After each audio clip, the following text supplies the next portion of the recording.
or Facebook. I mean, there's like easier settings. Um, yeah, the reason why I decided to go live is because I was thinking about doing an upload, uh, the way I could edit it and all that, but uh, I, I thought, this would be the best transparent way to go from start to finish, beginning to end, where I'm at now, and to be, truthful and honest and get get to the bottom, you know. Anyways, if you're looking for CMR, you might want to pass on this one. If you're looking to know Joe, then hang in there.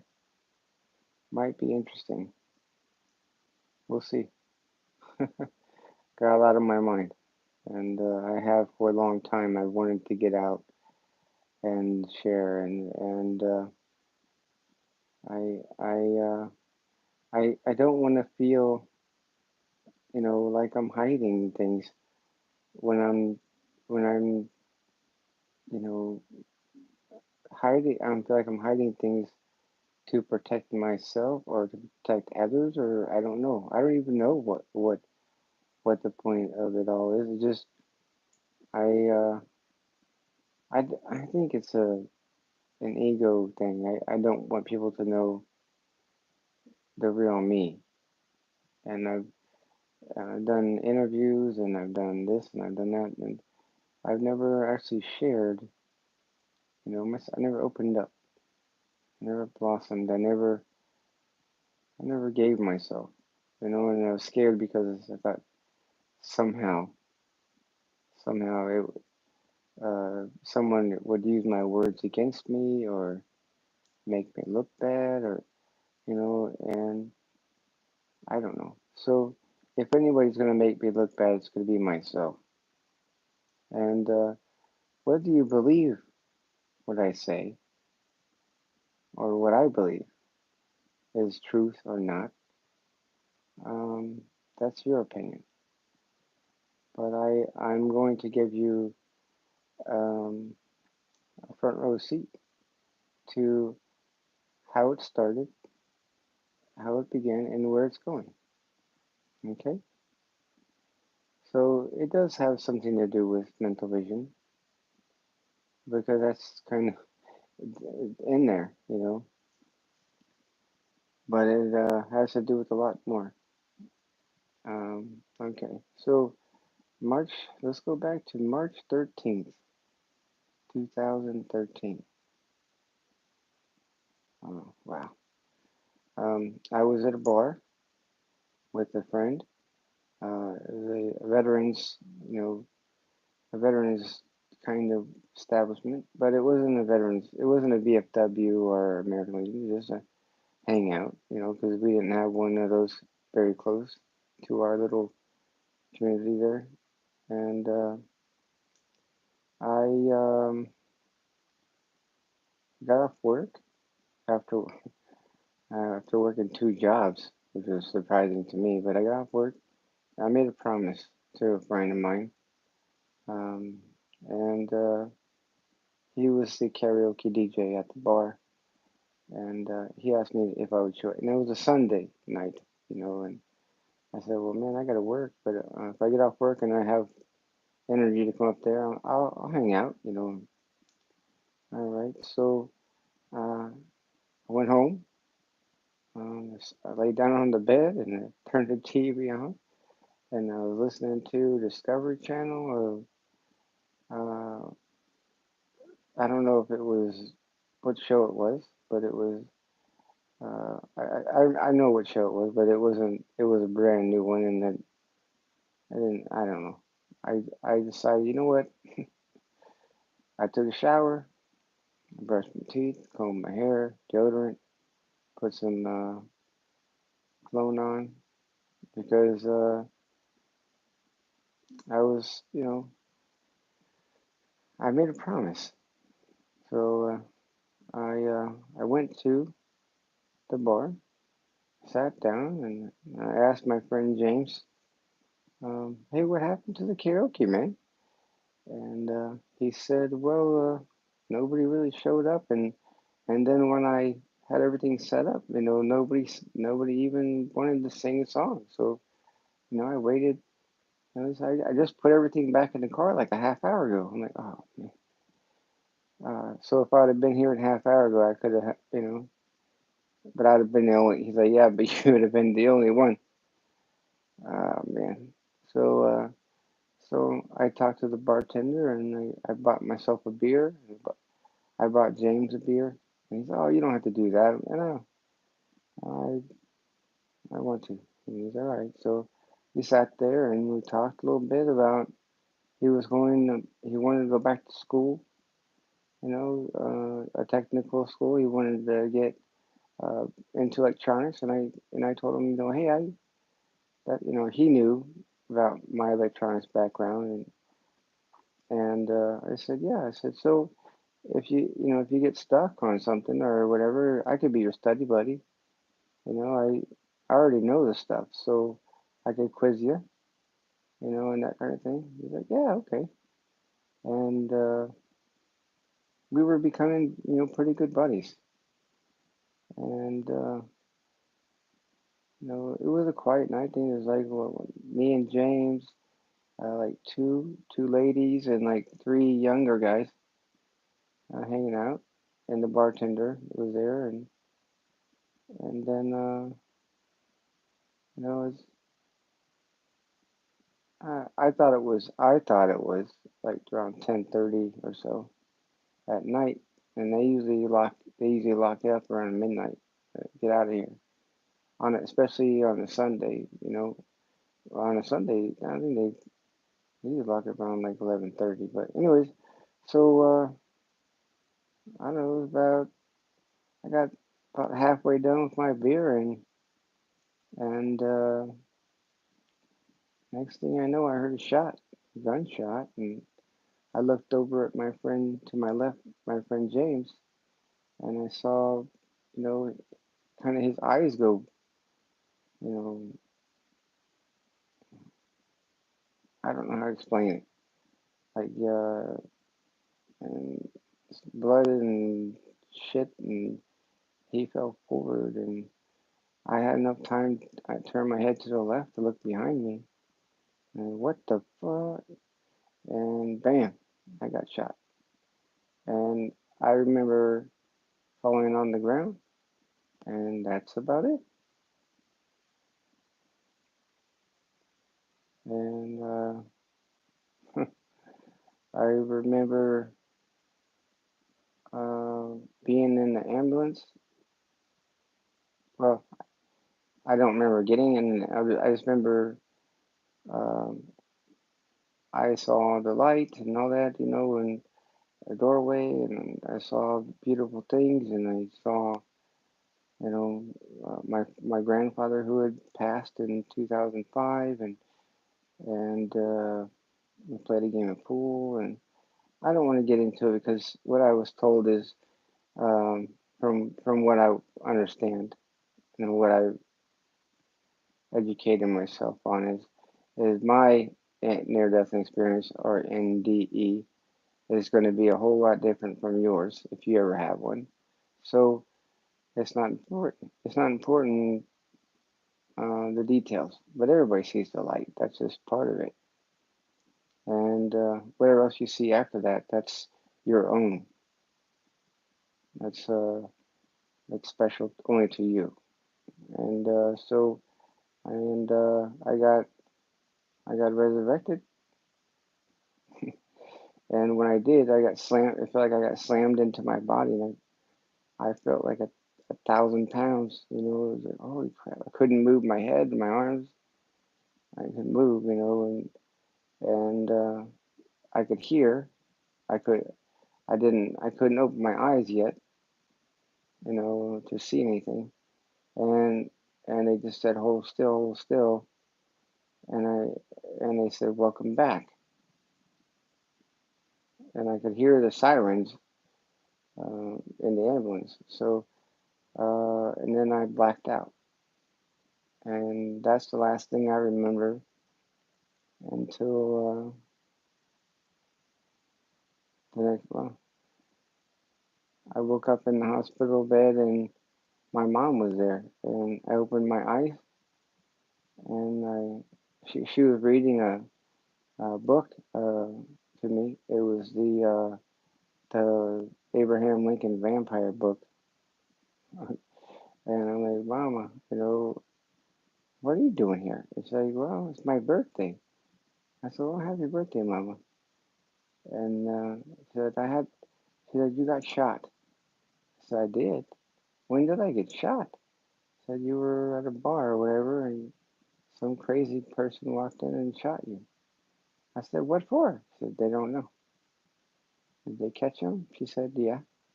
Okay. And then everything went black.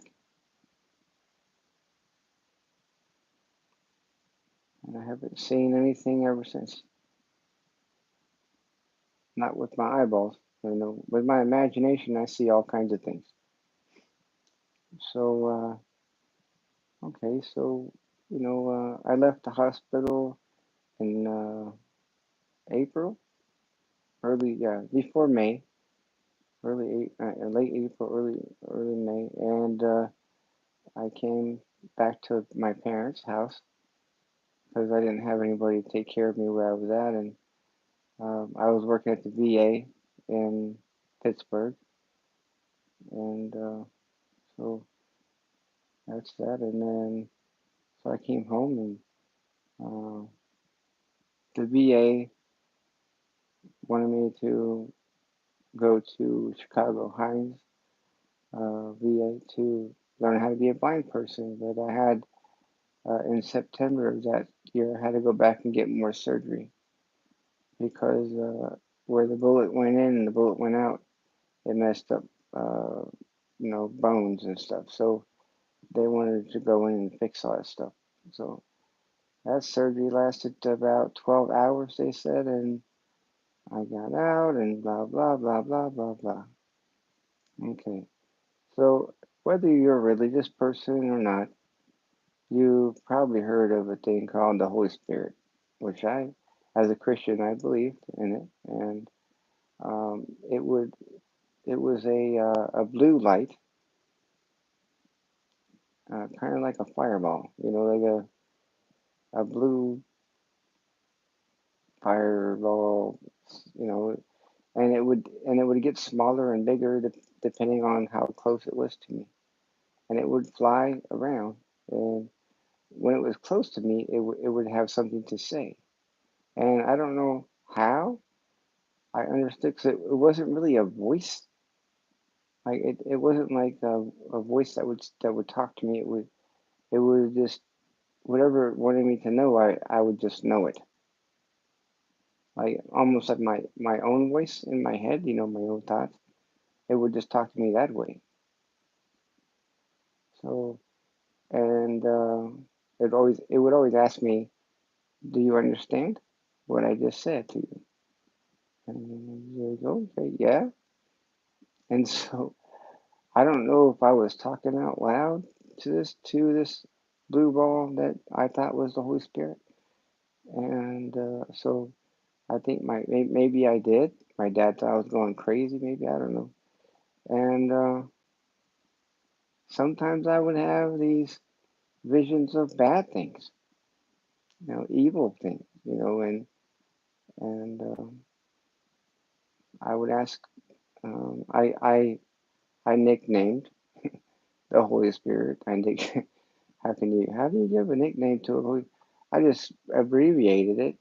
I called him or her, whatever it is, HS. Hey HS, can you help me get rid of this stuff? I don't want it anymore. I don't want it here.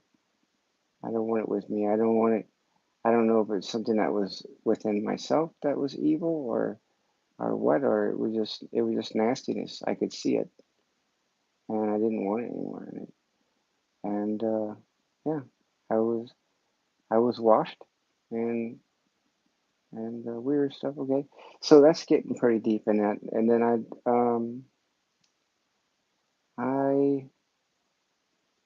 I told my dad I didn't want the drugs anymore. After the 10, almost 9 months of this, the painkillers and the strong drugs, the fentanyl patch and the oxycodones and the whatever else they have, I didn't want it anymore because I wanted my brain back.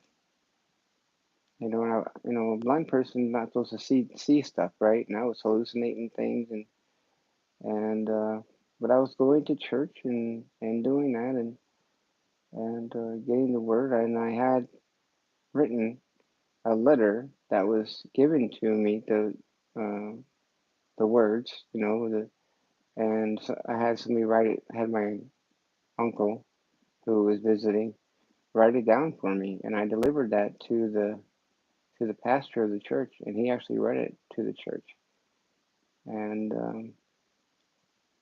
it was a good one. It was good, I thought. I don't know it. It's not something I would have came up with, but okay. And I've shared it a few places, but it, it's it was an experience, and then I got better, and about 10 months. Uh, so about 10 months after I got shot, my dad passed away the next year. 10 months later, and so, but the time that I got to spend with him, was amazing because he became my best friend, and we spent, every second of the day together, and then, we talked about things that, you know, we had never talked about, and I remember one day we were driving in the car. I don't know where we were going. Can't remember. Probably because of all the drugs, but I just started crying, and I was emotional, and I haven't cried, you know, like that, and I probably since I was before I was a teenager, you know. I mean, I wasn't hysterically crying, but I was just crying, And my dad said, "What's wrong, Joey?" And he pulled the car over, and I said, "Papa," I said, I can't keep going." And he said, "Why?" I said, "Because I know when I was in the military, and you would once in a while you would tell me that you were proud of me." And I said, "For some reason I don't feel like you are anymore, and I just want you to be proud of me." And he patted me on the head, gently, um, and he said, "I love you.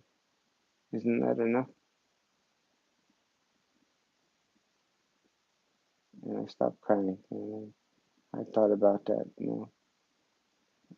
for a father or a mother to be proud of their child, you know, what's more important, or isn't it the same?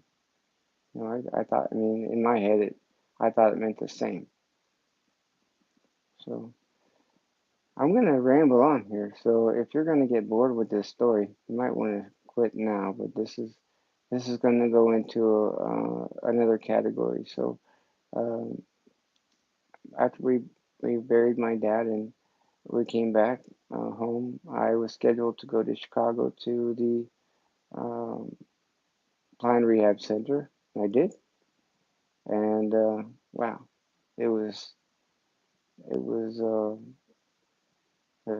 one of the uh, weirdest but greatest, amazing, fantastic. I don't know what, I can't put a word to it, but it was. I didn't know what to expect really. I just knew I was going there to learn something, and um, they give you, got my own room and bathroom and shower, and you have to share. Got my own TV, like a little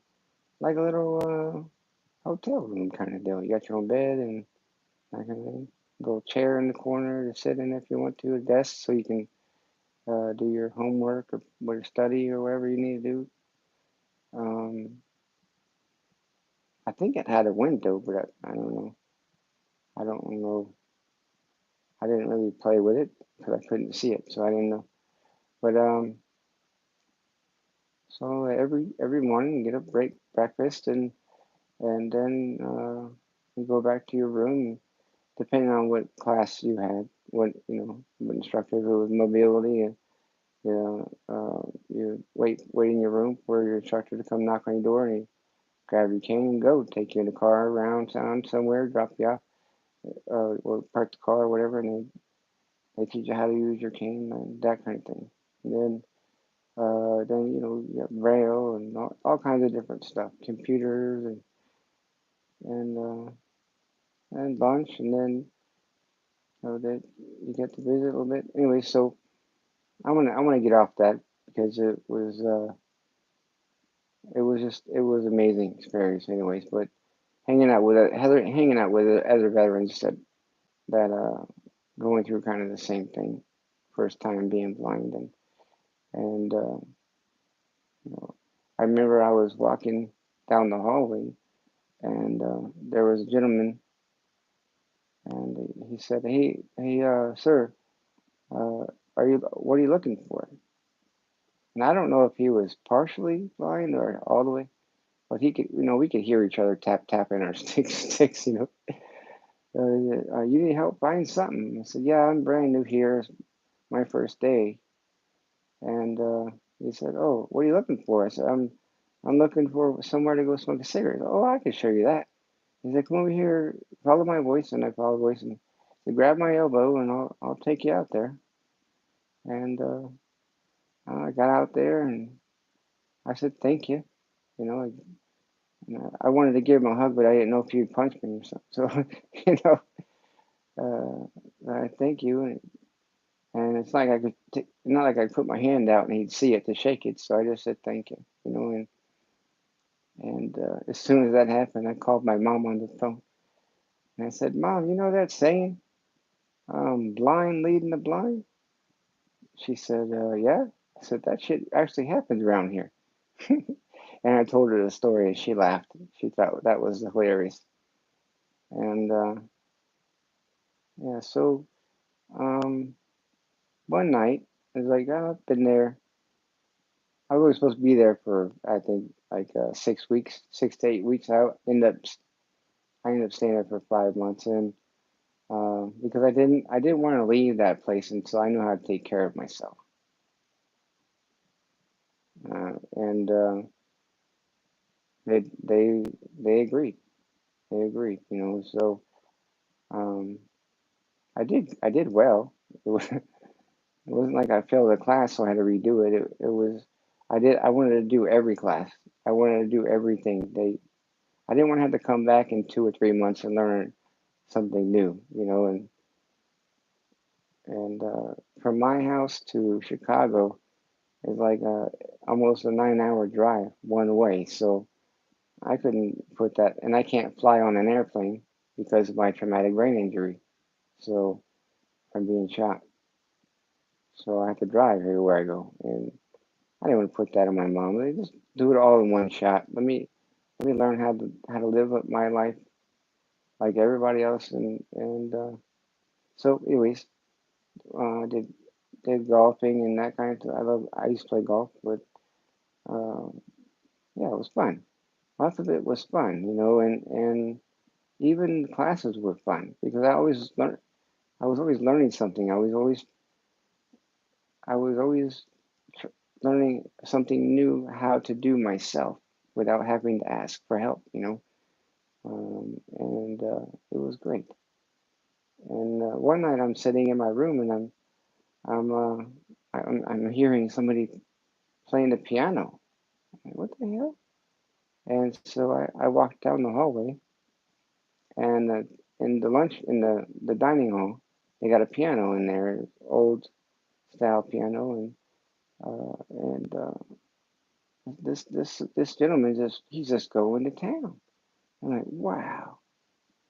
So I I I knocked on the door because I didn't want to scare him, and I said he stopped playing, and I said, excuse me, my name is Joe. I said I've been hearing you play the piano for like the last 10 minutes. I said you're awesome. How long have you been playing? He said, oh, since I was a teenager. And I said, oh. He said, so about 50 something years now. Wow. So he's, I'm thinking you're that. So you're in your 60s probably then, right? He's like, yeah, somewhere around there. And I said, are you here because you just lost your sight or you have partial vision? He's like, no, I used to be partial vision and now I'm completely. Oh, okay. So I said, you mind if I sit next to you? And he said, no, come on over here. He knocked on the seat and I sat down. And I said, all right, let's hear you play something. He said, uh, he said, what you want to hear? You want to hear some, I don't know, he named off some white people bands. Like, no, let's hear some, some, I don't know, something else. And he played, man. Oh, I said, I want to hear some blues. Yeah, that's what it. I said, you know any blues? He said, yeah, I know some blues. And he just went to town for like, about 5, 10 minutes. All right, all right. So I said, he told me, his name was Don Cone, and he told me a story. He said, yeah, I used to be in a band and a blues band. Actually, he told me they used to call him Fingers. So Don Fingers Combs. They call me Fingers. I'm like, oh yeah. I said, I won't call you that because that sounds around here. There's too many, people that might take that as weird or something, and make up stories, how veterans are. And all right, thank you, Don. I said, hey, and on my way out the door, I said, hey, Don, can I ask you a favor? He said, yeah, sure. What? I said, if I wrote a blues, if I wrote a blues song for graduation, because we're graduating in like a week. If I wrote a blues song for graduation, just to thank the teachers for all they do for us here, I said, would you practice it with me and perform it with me on graduation? He said, yeah, I don't know. We'll see how good it is. I said, challenge accepted. So I did that. And that's where if you go back into my YouTube, or even if you just type in, search Mobility Blues Babe, um, or if you play my video game, it's there. I came up with it, and it was pretty amazing for me. The experience was pretty amazing. The song you could judge for yourself, but it was my very first blues, you know, creation, and I was proud of it. And yeah, so all right, so leaving the VA and coming home, oh, I got to do a lot of stuff I didn't think I'd be able to do. My own laundry and clean my room and cook food and you know take the trash out and you know take the dog outside and feed the dog and you know use a vacuum, make my bed when I wanted to, I suppose. But I hacked away on that computer and I wrote a book and I got published.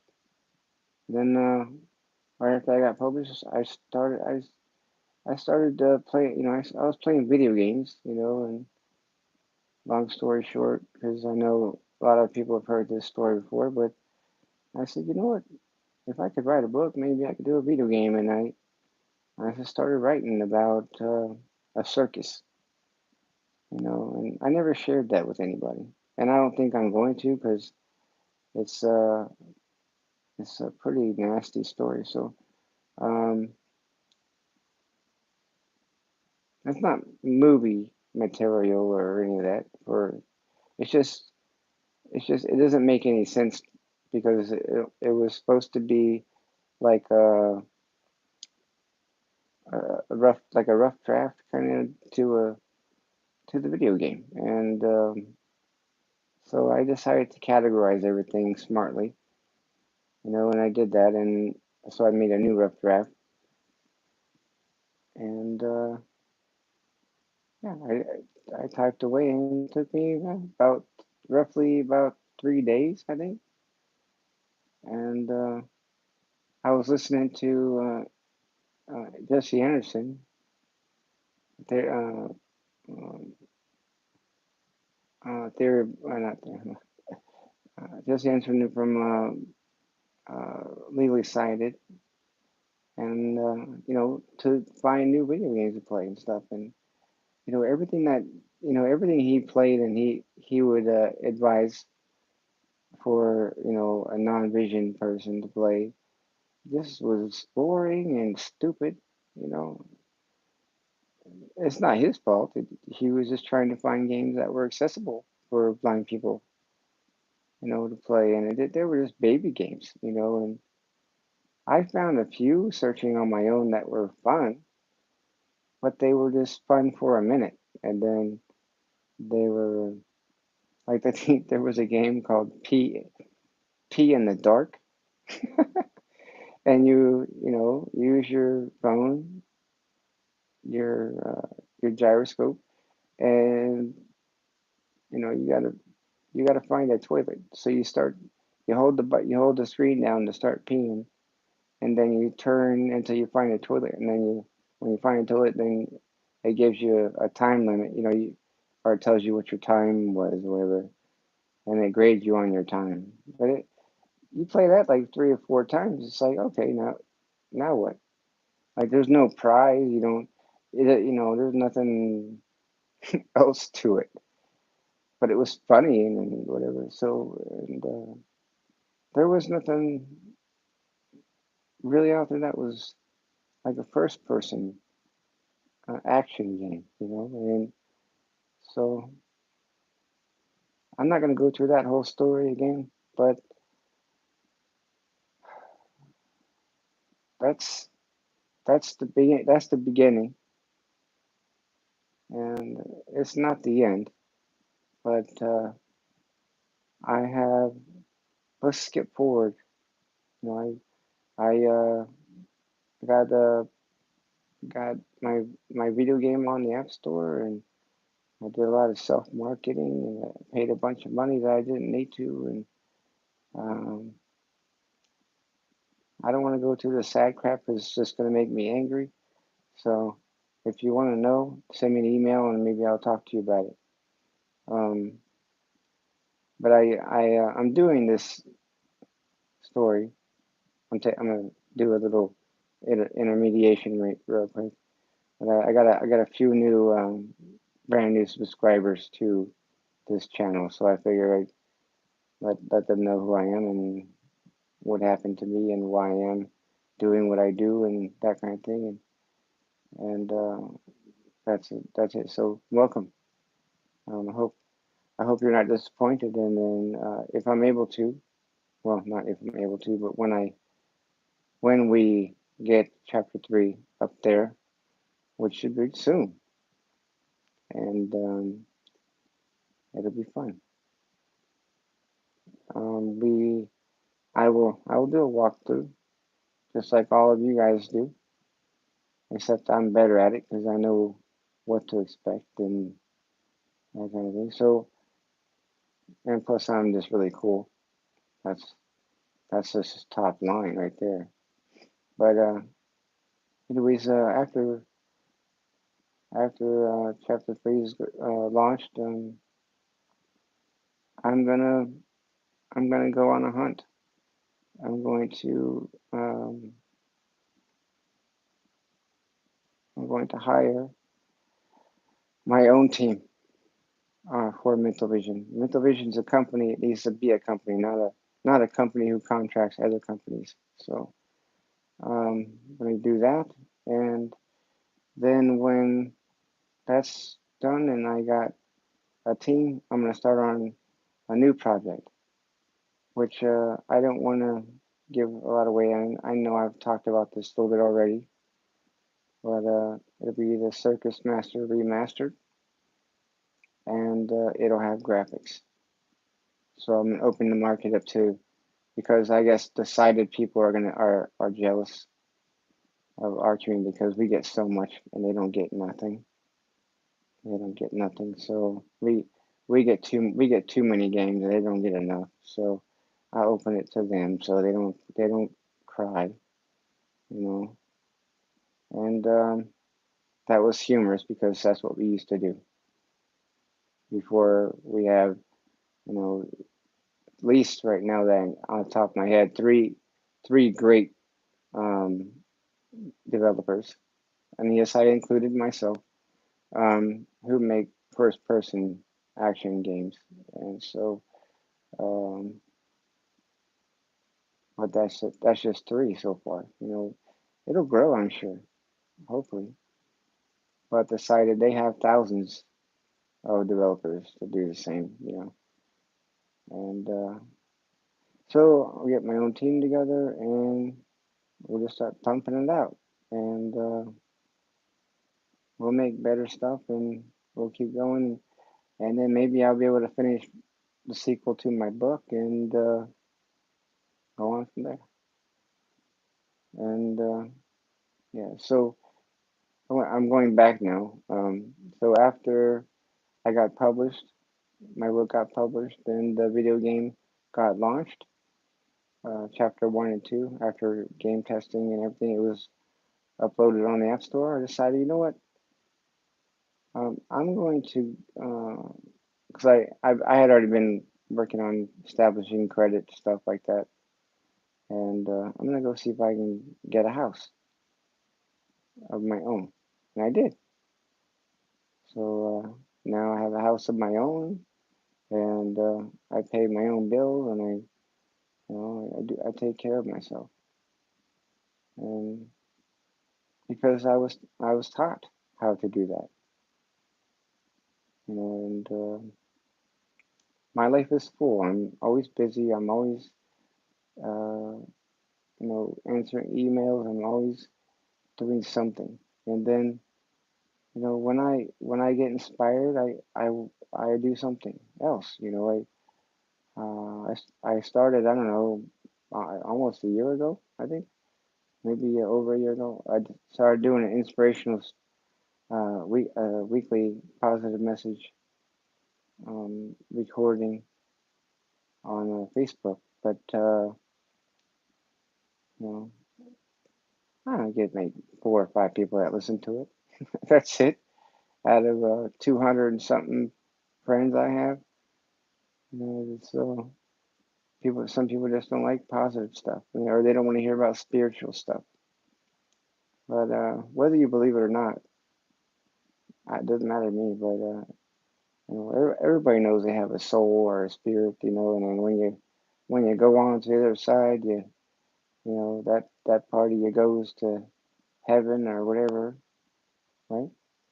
So if it's in you when and then it leaves you when you die, leaves your body when you die. Why don't we consider it always with us?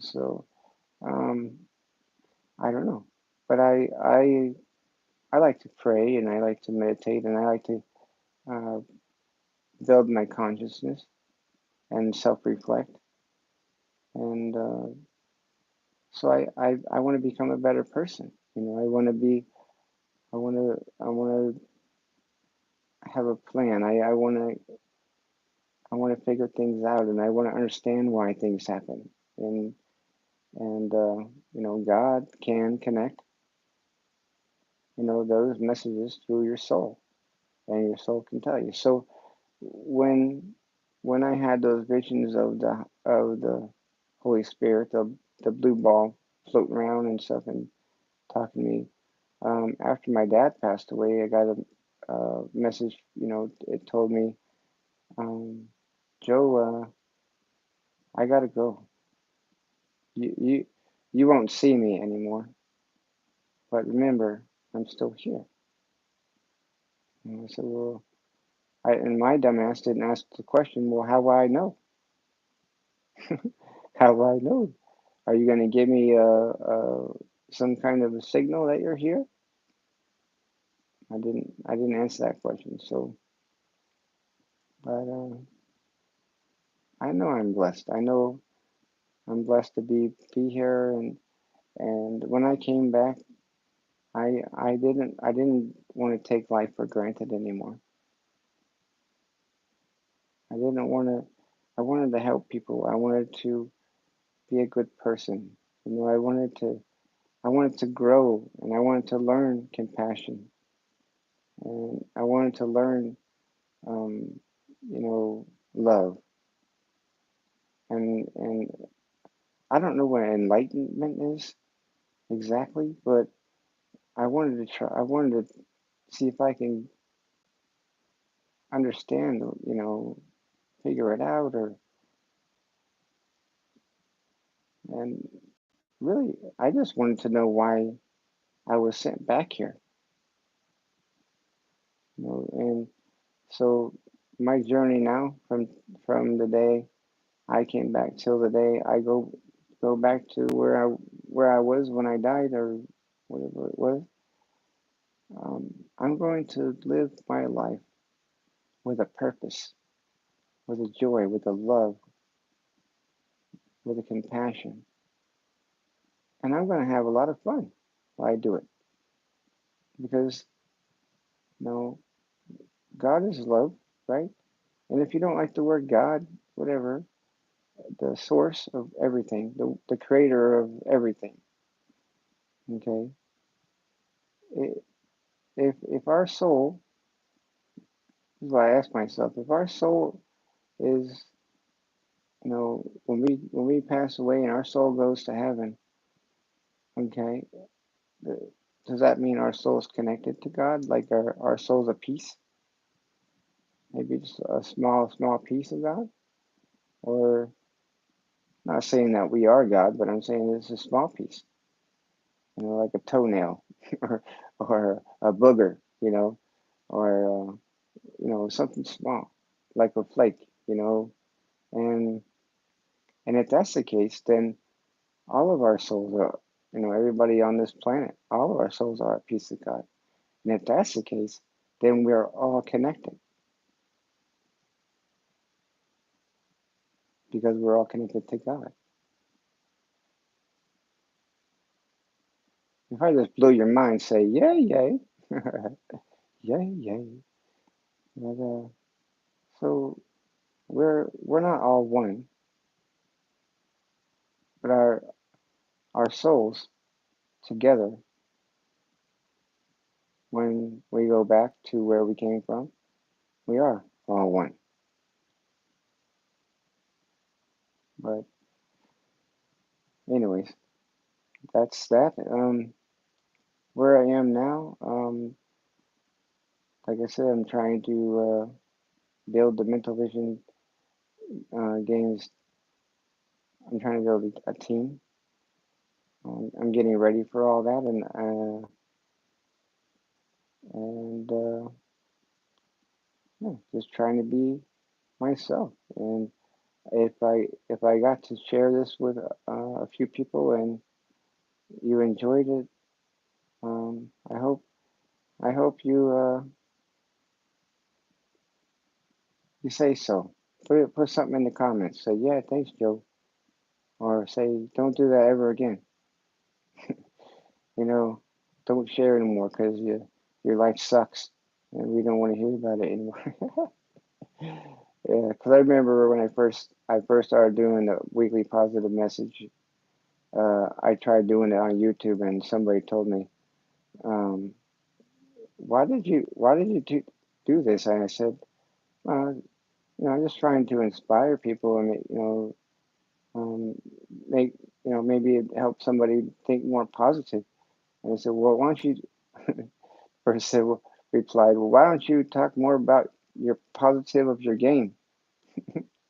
Something like that. I'm like, okay. So I guess it's not going to be a YouTube thing then. I'll just share it with my friends and my family on Facebook. But this isn't one of those. This is a transparency thing, like I like to do. And so I hope you feel like maybe now you know me a little bit better, and I'm I'm not going to give up on helping people and learning how to be a better person. And I can't think of how I could help the world any better than to be a good person and try to help people and try to have fun along the way. I'm not saying I'm perfect because I'm not. I do stupid shit, and but I try. I try to be better. I try to learn from my mistakes, and I try to be there for people who need me, even if they don't know it. You know, I look. It's like I'm always searching for somebody to help, and it's fun. It's a journey, right? Life's a journey, and then when you reach your destination, it's time to get off the bus and you go to a different one. So I hope this helps someone and maybe inspire someone to uh, think better. Think in your head, you know, and not so much about what you need and what you want and what you have to have. Think about think about other things, because the things that you want, you need, and have to have, they'll come to you because they're supposed to. So don't focus on that. Focus on outside of that. That's how God works. If it's me all day long, God ignores it. He knows what you want. He knows what you need. But when you focus outside that and you show yourself to be compassionate, caring, giving, blossoming, growing, transforming, whatever, I don't know the word it's called. I can't remember the name of it. Honest, there it is. Um, and self-reliant and dependable. God, God will be like, all right, here's what you want, here's what you need, here's what you have to have. Bam, bam, bam. You're like, damn, where'd that come from? It happens. It happens. So believe in yourself. Love yourself.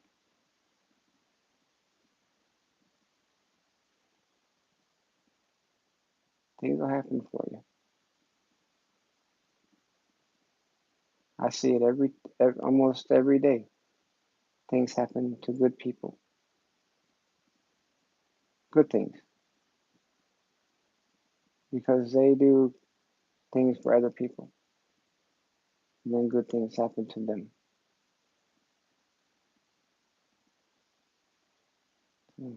Anyways, when you're tired of you know you're of just being a lonely sap and an uninspired individual, you know, kick your own self in the butt and say, we gotta do something here. This ain't working anymore. Get off your butt and do it. Find something. Find a passion. Find a purpose and go for it. And don't let yourself or anybody else tell you you can't do it. And if somebody tells you you can't do that, then it should make you try harder. Prove them wrong.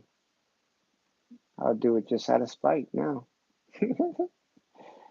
All right, everyone. I think that's it. I've been on here too long, anyways.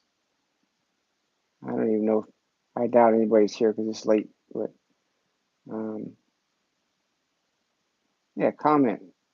Let me know that me doing this on the game channel was okay or not. And if I get a lot of people say, "Hey, don't tell people about yourself on the channel anymore. We don't want to hear it," I won't do it anymore. But I always will keep you posted on what's going on with the game. Okay. Let me see what's up here.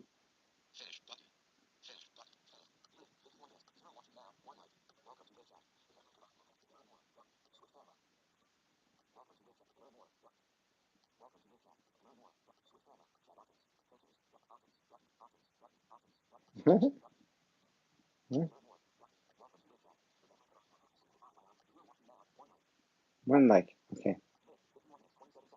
Yeah, 51 minutes. Holy crap.